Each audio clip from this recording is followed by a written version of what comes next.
Everyone, welcome back to our YouTube channel किताबों की पाठशाला। आज हम पढ़ने वाले हैं क्लास 12th की पॉलिटिकल साइंस के अध्याय 5 कांग्रेस प्रणाली, चुनौतियां एवं पुनर्स्थापना को। ये वीडियो इस चैप्टर का पार्ट 4 है। ओके, चलिए इसको समझना शुरू करते हैं।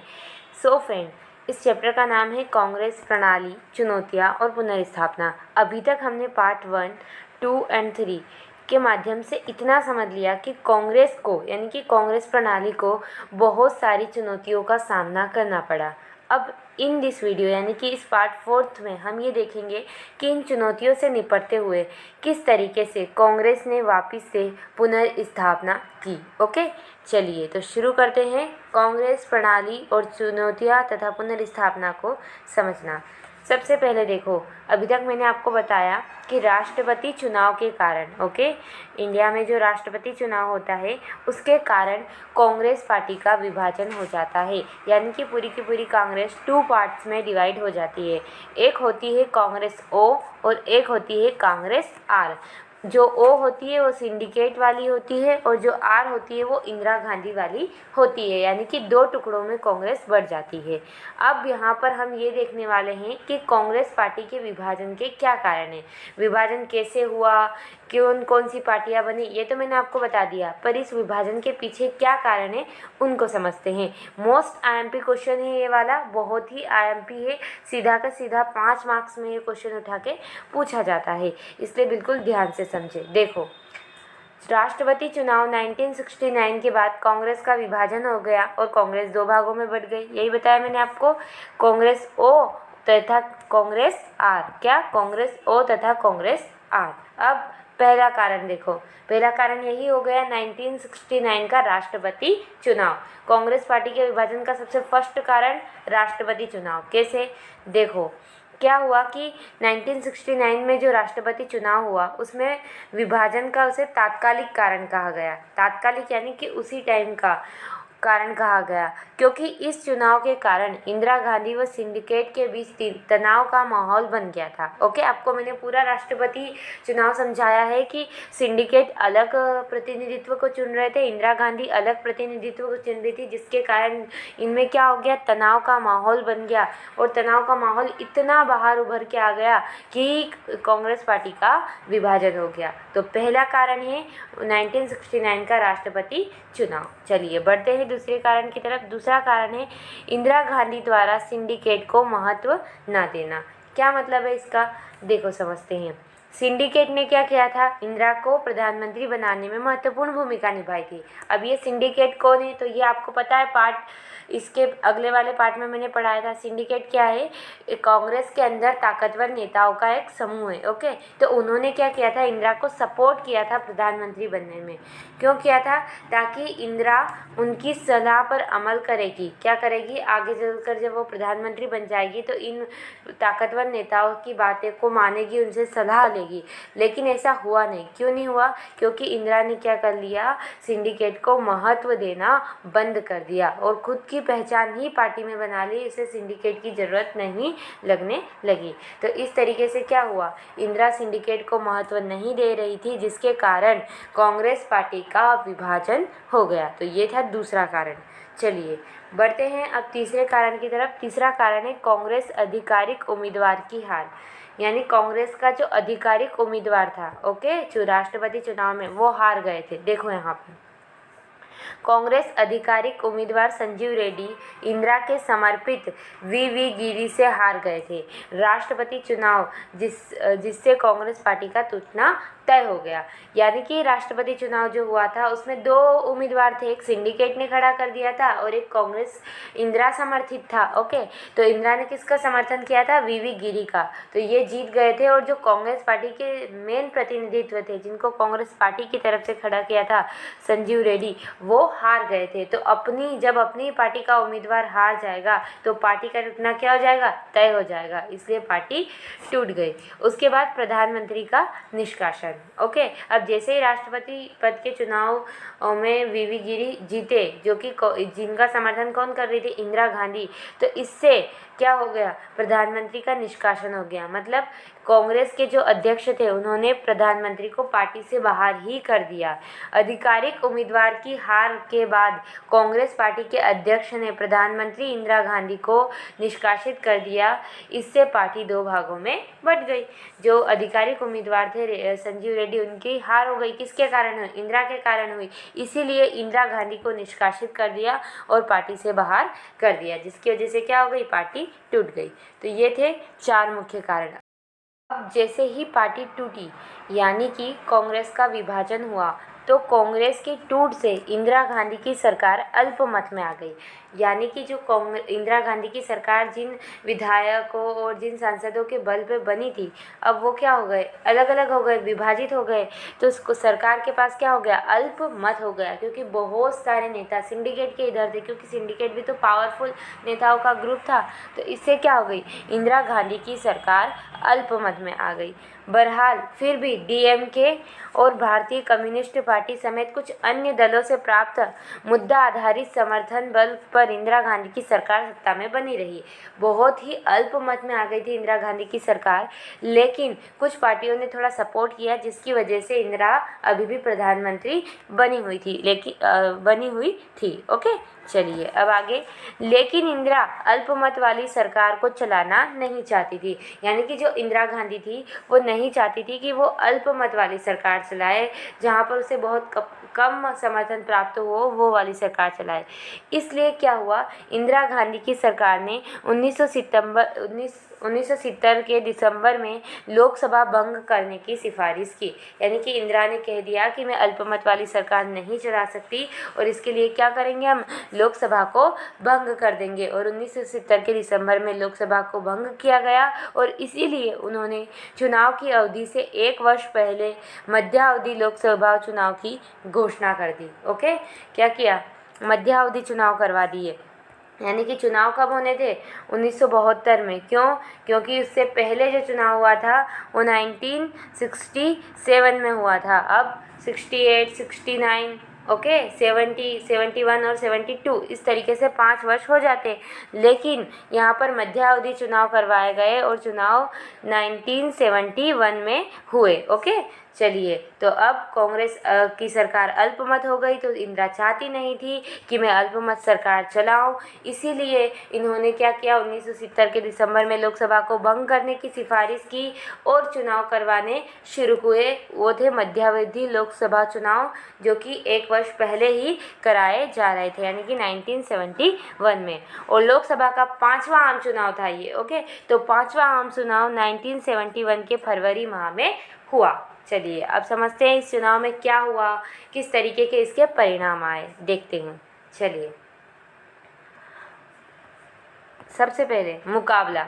अब ये जो चुनाव है तो मुकाबला तो होगा ही से। तो देखते हैं किसके बीच कैसा मुकाबला था, क्या लोग सोच रहे थे, क्या हुआ वास्तविकता में। चलिए देखो, चुनावी मुकाबला कांग्रेस आर के विपरीत जान पड़ रहा था। यानी कि ये जो चुनावी मुकाबला था ये कांग्रेस आर किसकी समर्थित थी, इंदिरा की। किसकी पार्टी थी, इंदिरा की। तो इंदिरा के विपरीत जान पड़ रहा था। विपरीत क्यों जान पड़ रहा था, क्योंकि जो नई कांग्रेस थी, है ना, इंदिरा की जो कांग्रेस थी वो एक जर्जर होती हुई पार्टी भर का हिस्सा थी। कोई पार्टी तो थी नहीं पूरी, सिर्फ प्रधानमंत्री को निष्कासित कर दिया और जो भी इंदिरा को सपोर्ट कर रहे थे वो इंदिरा के साथ आ गए और कांग्रेस आर बना दी। ओके, तो ये एक जर्जर पार्टी थी, इतनी मजबूत पार्टी नहीं थी। इसलिए लोगों को लग रहा था कि ये जो मुकाबला है, ये जो चुनाव है, ये पूरी तरीके से कांग्रेस आर पर भारी पड़ेगा। ओके, हर किसी को विश्वास था कि कांग्रेस पार्टी की असली ताकत कांग्रेस ओ के नियंत्रण में है। और हाँ, जो सिंडिकेट, जो भी बड़े बड़े नेता थे वो सब किधर थे, वो कांग्रेस ओ में थे। तो सबको ऐसा लग रहा था कि जो कांग्रेस की रियल ताकत है, जो सारे बड़े बड़े नेता है, वो तो कांग्रेस ओ में है। इसलिए कांग्रेस आर का हारना क्या है, तय हो जाएगा। ओके, अब इसी समय बन गया ग्रेट अलायंस। अब ये ग्रेट अलायंस क्या है इसको समझ लेते हैं, काफ़ी इंपॉर्टेंट है, 3 मार्क्स में पूछा जाता है, इसलिए ध्यान से समझना। ओके, चलिए देखते हैं। 1971 के 5वें आम चुनाव में सभी गैर सांप्रदायिक और गैर कांग्रेसी विपक्षी पार्टियों ने एक चुनावी गठबंधन बना लिया था। यानी कि 1971 का ये 5वां आम चुनाव चल रहा है। अब इसमें क्या किया, जो भी कांग्रेस को छोड़कर जितनी भी दूसरी पार्टियां थी, ओके, जितनी भी दूसरी पार्टियां थी, सांप्रदायिक, गैर कांग्रेसी, जितनी भी पार्टी थी, उन्होंने क्या कर लिया, एक चुनावी गठबंधन बना लिया, यानी कि वो आपस में मिल गई, है ना। और एसएसपी, पीएसपी, भारतीय जनसंघ, स्वतंत्र पार्टी, भारतीय क्रांति दल चुनाव में एक छतरी के नीचे आ गई, यानी कि जितनी भी मुख्य मुख्य पार्टियां थी वो आपस में मिल गई, आपस में उन्होंने गठबंधन कर लिया और सारी की सारी पार्टियां एक छतरी के नीचे आ गई, यानी कि एक राग अलापने लगी, एक छतरी के नीचे आ गई। और इसे ही क्या कहा गया, महागठजोड़ भी कहा गया। और यही क्या है, ग्रेट अलायंस है, यानी कि महागठबंधन को। तो आई होप आप समझ गए होंगे कि महागठजोड़ या ग्रेट अलायंस क्या है। चलिए आगे बढ़ते हैं। अब मुकाबला हुआ, सब कुछ हुआ, लेकिन इसके बावजूद नई कांग्रेस के साथ एक ऐसी बात थी जो किसी अन्य के पास नहीं थी, यानी कि मुकाबले में हमें क्या लग रहा है कि भैया जो कांग्रेस है इंदिरा गांधी वाली, वो बहुत कमज़ोर है, लेकिन एक ऐसी चीज़ थी जो इंदिरा गांधी वाली कांग्रेस के पास ही थी, नई कांग्रेस के पास ही थी, यानी कि कांग्रेस आर के पास ही थी और किसी के पास नहीं थी। तो देखते हैं वो क्या थी। देखो, नई कांग्रेस के पास एक मुद्दा था, एक एजेंडा और एक कार्यक्रम था, यानी कि इनकी पूरी प्लानिंग थी। जिस तरीके से ये चुनाव प्रचार प्रसार कर रहे थे तो इनके पास एक एजेंडा भी था, अब वो एजेंडा भी आपको बताऊंगी, और एक कार्यक्रम भी था। चलिए देखते हैं। इंदिरा गांधी ने देश भर में घूम घूम कर कहा कि विपक्षी गठबंधन के पास बस एक ही कार्यक्रम है, क्या है वो, इंदिरा हटाओ। ओके, इंदिरा गांधी ने पूरी जब चुनाव प्रचार किया तो पूरे देश में घूम घूम कर कहा कि विपक्षी लोग क्या चाहते हैं कि इंदिरा को हटा दो। और इसी के विपरीत अपनी बात को और महत्व देने के लिए उन्होंने क्या किया, लोगों के सामने एक सकारात्मक कार्यक्रम रखा, यानी कि इंदिरा गांधी ने जो ये कह रही थी इंदिरा हटाओ, इसको और मजबूत करने के लिए ओके क्या किया, एक सकारात्मक कार्यक्रम रखा और इसे अपने मशहूर नारे गरीबी हटाओ के जरिए एक शकल प्रदान की। क्या कहा इंदिरा ने कि विपक्ष चाहता है कि इंदिरा हटाओ और मैं चाहती हूँ, यानी कि इंदिरा गांधी चाहती है कि गरीबी हटाओ, यानी कि देश से गरीबी को कम करो। इस तरीके से इंदिरा गांधी चुनाव प्रचार में लग गई और ये इसका एक मुख्य कार्यक्रम था। उसके साथ साथ इंदिरा ने प्रिवी पर्स की समाप्ति को अपने चुनाव अभियान में जोड़ा। अब आपको मैं पहले ही बता चुकी हूँ प्रिवी पर्स क्या है, तो प्रिवी पर्स के बारे में आपको अगर नहीं पता है तो वो अगर पहले के जो पार्ट है, पार्ट 1, 2, 3 देखो ओके, उसमें बताया गया है कि प्रिवी पर्स विशेषाधिकार थे जो कि किसको मिले हुए थे, राजा महाराजाओं को मिले हुए थे जिनकी रियासतें थी ओके। तो इस अभियान को भी चुनाव में इन्होंने छेड़ा। साथ में गरीबी हटाओ का जो नारा था, इससे जुड़ा हुआ कार्यक्रम इंदिरा गांधी की राजनीतिक रणनीति थी, यानी कि इंदिरा गांधी ने जो ये गरीबी हटाओ का नारा दिया, इससे क्या हो गया, इंदिरा की जो थी बुनियाद तैयार हो गई, यानी कि राजनीतिक समर्थन की बुनियाद किसको मिल गई, इंदिरा को मिल गई। इस तरीके से इंदिरा ने अपना चुनाव प्रचार किया। अब चुनाव हुए, सब कुछ हुआ, अब आए चुनाव के परिणाम और उसके बाद फिर क्या हुआ इसको समझते हो ओके। किसकी बात कर रहे हैं हम, 1971 के 5वें लोकसभा आम चुनाव की बात कर रहे हैं ओके। तो देखिए हमने पूरा देख लिया, मुकाबला होता है, ग्रेट अलायंस बनता है, इंदिरा भी अपना एक एजेंडा लेके आती है। अब उसके बाद चुनाव प्रचार में सारी चीज़ें होती है, अब परिणाम आने की बारी है। चलिए देखते हैं क्या परिणाम आए। देखो 1971 के लोकसभा चुनाव के नतीजे उतने ही नाटकीय थे जितना इस चुनाव को करवाने का फैसला ओके, यानी कि बहुत नाटकीय जो परिणाम थे वो प्राप्त हुए थे। कांग्रेस आर सीपीआई के गठबंधन को इस बार जितने वोट या सीटें मिली, इतनी कांग्रेस पिछले 4 आम चुनाव में कभी हासिल ना कर सकी थी। आई बात समझ में। जो कांग्रेस आर है, जो इंदिरा गांधी वाली कांग्रेस है ओके, उसको इतनी सीटें मिली कि आज तक कोई भी इतनी सीटें प्राप्त नहीं कर सका था ओके। और यहाँ तक कि जो वो कांग्रेस, जिसको कांग्रेस प्रणाली के नाम से जाना जाता था, वो भी इतने सीटों को हासिल नहीं कर पाई थी। आम चुनाव में कभी भी किसी को इतनी सीटें हासिल नहीं हुई थी। तो इस तरीके के नाटकीय परिणाम हमें देखने को मिले थे। इंदिरा गांधी की कांग्रेस कांग्रेस को अकेले 352 सीटें और 44% वोट हासिल हुए थे। ओके, इंदिरा गांधी की जो कांग्रेस थी उसको 352 सीटें मिली थी और 44% वोट हासिल किए थे। अपनी भारी भरकम जीत के साथ इंदिरा गांधी की अगुवाई वाले कांग्रेस ने अपने दावे को साबित कर दिया कि वही क्या है, असली कांग्रेस है। यानी कि जब वो कांग्रेस से विभाजित हुए थे, ओके, तो लोग कहने लग गए थे उस कांग्रेस वाले सिंडिकेट के नेता कि जो इंदिरा की कांग्रेस है वो नकली कांग्रेस है। तो इस तरीके से चुनाव के माध्यम से इंदिरा ने साबित कर दिया कि उनकी ही कांग्रेस क्या है, असली कांग्रेस है, यानी कांग्रेस आर एक असली कांग्रेस है। विपक्षी ग्रेट अलायंस धराशाही हो गया। इस महाजोट को 40 से भी कम सीटें मिली। यानी कि जो ग्रेट अलायंस किया गया था ना, महागठबंधन, वो भी धराशाही यानी कि वो भी फेल हो गया। इतने सारी पार्टियों को मिलाकर मात्र 40% से या 40 से भी कम सीटें उनको प्राप्त हुई। तो इस तरीके से चुनाव के परिणाम आए। ओके, समझ में आया आपको क्या कहा मैंने कि भाई चुनाव के जो परिणाम थे वो बिल्कुल नाटकीय ढंग से आए थे। इंदिरा गांधी और सीपीआई के गठबंधन में इतने वोट आए थे कि आज तक इतने वोट किसी को नहीं आए थे। करीबन 352 सीटें और 44% वोट आए थे। ये भारी भरकम जो जीत मिली इंदिरा को, इससे इंदिरा ने साबित कर दिया कि वही क्या है, असली कांग्रेस है। और ग्रेट अलायंस जो बना था, महागठबंधन या महाजोट जो बना था, वो पूरी तरीके से फेल हो गया। ओके, अब यहाँ पर प्रश्न बनकर आता है कि 1970 के दशक में इंदिरा गांधी की सरकार किन कारणों से लोकप्रिय हुई। यानी कि ऐसा क्या था कि इंदिरा गांधी इतनी पसंद आ गई लोगों को कि उसको सबसे अधिक यानी कि 352 सीटें मिल गई। ओके, और 44% वोट इंदिरा गांधी की सरकार ने हासिल कर लिए। तो ऐसी क्या खूबियाँ थी 1970 के दशक में, इंदिरा गांधी ने ऐसा क्या कर लिया कि इंदिरा गांधी इतनी लोकप्रिय हो गई। यहाँ 1970 से मतलब है 1970 से लेकर 1980 के बीच में। ओके, चुनाव भी तो 1971 में हुए थे, तो 1970 और 1980 के बीच का ही ये पूरा मामला है। तो ऐसा क्या हुआ, चलिए देखते हैं उनको। ओके, तो सबसे पहले देखो 1967 के आम चुनाव में जो ज़मीन खोई थी उसे हासिल करना था। किसको? इंदिरा गांधी को, है ना। इंदिरा को जो 1967 का चुनाव हुआ था उसमें क्या हुआ था, बहुत बड़ी मात झेलनी पड़ी थी। तो उस ज़मीन को क्या करना था, हासिल करना था। तो इंदिरा गांधी ने बड़ी साहसिक रणनीति अपनाई और बेहतर कदम उठाए, जिसके कारण 1970 के दशक में इंदिरा की सरकार लोकप्रिय हुई। यानी कि इंदिरा की सरकार इतनी पॉपुलर क्यों हुई? इंदिरा ने कुछ ऐसे कदम उठाए देश के लिए। अब देखते हैं कौन कौन से कदम थे।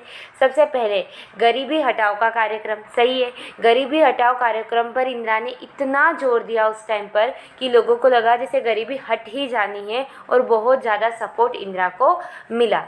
गरीबी हटाओ के नारे से इंदिरा गांधी ने वंचित तबकों, खासकर भूमिहीन किसान, दलित और नौजवान के बीच अपने समर्थन का आधार तैयार किया। इससे इंदिरा की लोकप्रियता बढ़ी। तो सबसे पहला कारण है इंदिरा का गरीबी हटाओ नारा या गरीबी हटाओ कार्यक्रम। अब दूसरा है पीवी प्रेस की समाप्ति। तो ये भी काफ़ी इम्पोर्टेंट है क्योंकि इसकी बात भी किसने की? इंदिरा ने की। 1967 के चुनाव के बाद इंदिरा गांधी ने पीवी प्रेस को ख़त्म करने की मांग का समर्थन किया और 1971 के चुनाव में इसे एक बड़ा मुद्दा बनाया और उन्हें इस मुद्दे में खूब जन समर्थन प्राप्त हुआ। यानी कि बड़ी भारी मात्रा में इंदिरा को इस मुद्दे पर सपोर्ट मिला। तो दूसरा कारण है पीवी प्रेस की समाप्ति। आगे बढ़ते हैं, तीसरा कारण देखते हैं। तीसरा है भूमि सुधार कानून। उस टाइम पे इंदिरा क्या लाई थी? भूमि सुधार कानून लाई थी। इस दौर में इंदिरा ने भूमि सुधार पर मौजूद कानूनों के क्रियान्वयन के लिए क्या किया? जबरदस्त अभियान चलाया था, जिसकी वजह से भी इंदिरा को काफ़ी सपोर्ट मिला था। तो ये तीसरा मुख्य कारण है। उसके बाद चौथा कारण है बैंकों का राष्ट्रीयकरण। ओके, इंदिरा ने क्या किया था? बैंकों का राष्ट्रीयकरण कर दिया था।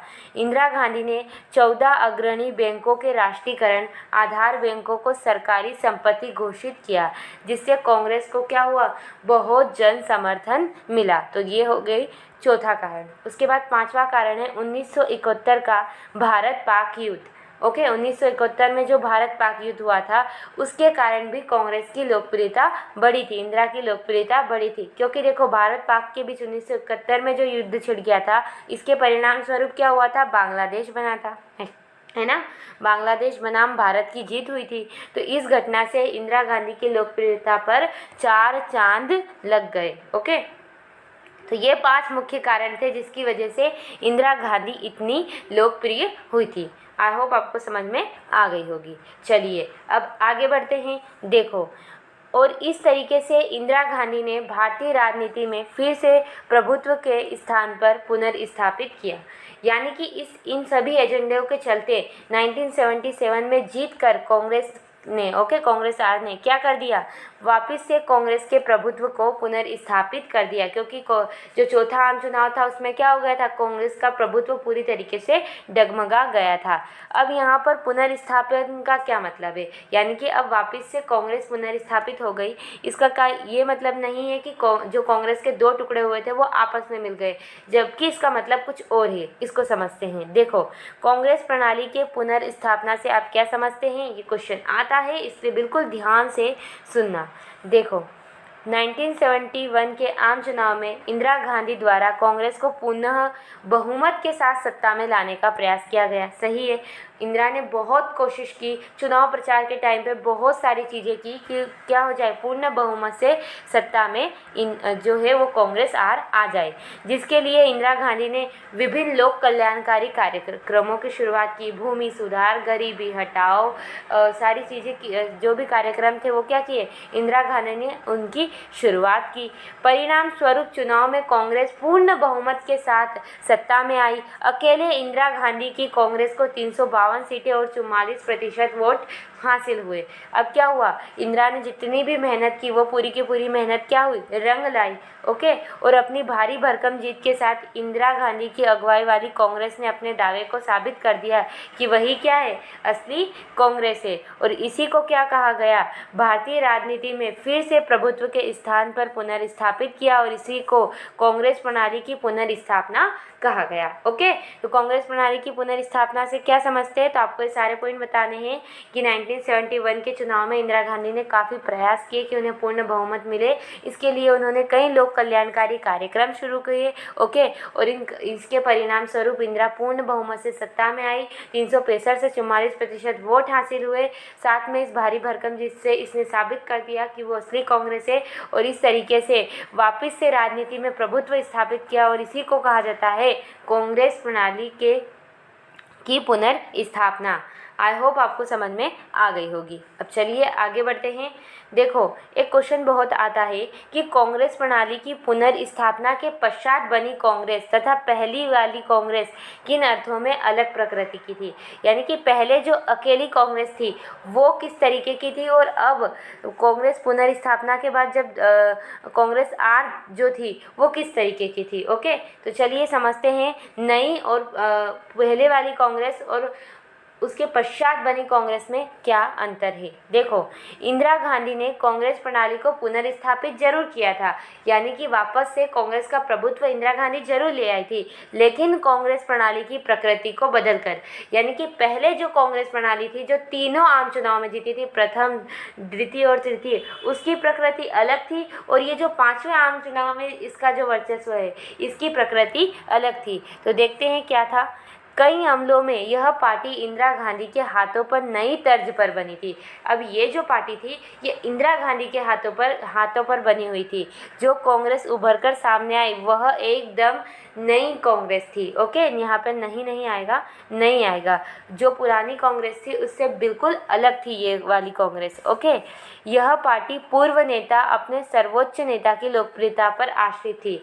ये जो पार्टी थी, नई जो कांग्रेस थी, ये अपनी जो सर्वोच्च नेता है इंदिरा गांधी उसकी लोकप्रियता पर ही आधारित थी। ओके, इसके साथ इस पार्टी में कांग्रेस के भीतर कई गुट नहीं थे, यानी अब वह विभिन्न मतों और हितों को एक साथ लेकर चलने वाली पार्टी नहीं थी। आपने पहले पढ़ा होगा तो आपको पता होगा कि वो जो पुरानी कांग्रेस थी उसमें सारे तरीके के लोग, सारे तरीके के विचारधारा की पार्टियां शामिल थी, लेकिन इस पार्टी में ऐसा कुछ भी नहीं था। ऐसी कोई भी दल नहीं था जो इसमें शामिल हुआ हो। इसमें सेपरेट जो कांग्रेस के हैं बस वो कांग्रेस के ही रहेंगे।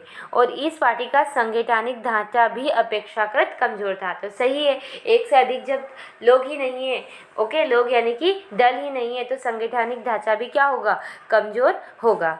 इसके अलावा यह कुछ सामाजिक वर्ग जैसे गरीब, महिला, दलित, आदिवासी व अल्पसंख्यकों पर ही निर्भर थी। ओके, इसको ज़्यादा मध्यम वर्ग या उच्च वर्ग का सपोर्ट नहीं था, बल्कि इसको गरीब, महिलाओं, दलित, आदिवासी व अल्पसंख्यकों का सपोर्ट था।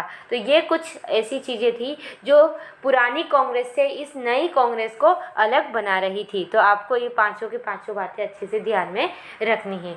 तो इस तरीके से हमारा जो चैप्टर है वो पूरी तरीके से कंप्लीट हो गया। ओके, आपको आई होप सारी चीज़ें समझ में आई होगी। चलिए, अब आपको कैसे पता चलेगा कि आपको ये चैप्टर समझ में आया कि नहीं आया? तो मैं कुछ प्रश्न देती हूँ, यानी कि आज के प्रश्न ले लेते हैं। चलिए शुरू करते हैं। सबसे पहले, कांग्रेस के विभाजन के क्या कारण है लिखिए। जो भी मैंने आपको कारण बताए सारे के सारे आपको पांचों कारण लिखने हैं। उसके बाद, लोकसभा का 5वां आम चुनाव कब हुआ? ओके, कब हुआ लोकसभा का 5वां आम चुनाव? 1971 में मध्यावधि में हुआ। ओके, दिसंबर में। उसके बाद क्वेश्चन है अगला, ग्रेट अलायंस क्या है? तो ये भी मैंने आपको समझाया हुआ है कि ग्रेट अलायंस किसे कहा जाता है। उसके बाद 1970 के दशक में इंदिरा की सरकार की लोकप्रियता होने के क्या कारण थे, यानी कि ऐसे क्या कारण थे कि इंदिरा की सरकार लोकप्रिय हुई। उसके साथ, कांग्रेस प्रणाली की पुनर्स्थापना से आप क्या समझते हैं? अभी ये प्रश्न बताया और ये भी अभी बताया कि कांग्रेस प्रणाली की पुनर्स्थापना के पश्चात बनी कांग्रेस तथा पहली कांग्रेस किन अर्थों में उनकी प्रकृति अलग थी। तो आई होप इन पांचों या 6 जितने भी क्वेश्चन है, 6 है, तो इन 6 क्वेश्चन के आंसर आपको दिमाग में रिकॉल हो रहे होंगे। अगर हो रहे हैं इसका मतलब आपको वीडियो पसंद आया है और समझ भी आया है। और अगर पसंद और समझ दोनों आया है तो प्लीज़ वीडियो को लाइक कीजिए, हमारे चैनल को सब्सक्राइब कीजिए। And thanks for watching. धन्यवाद।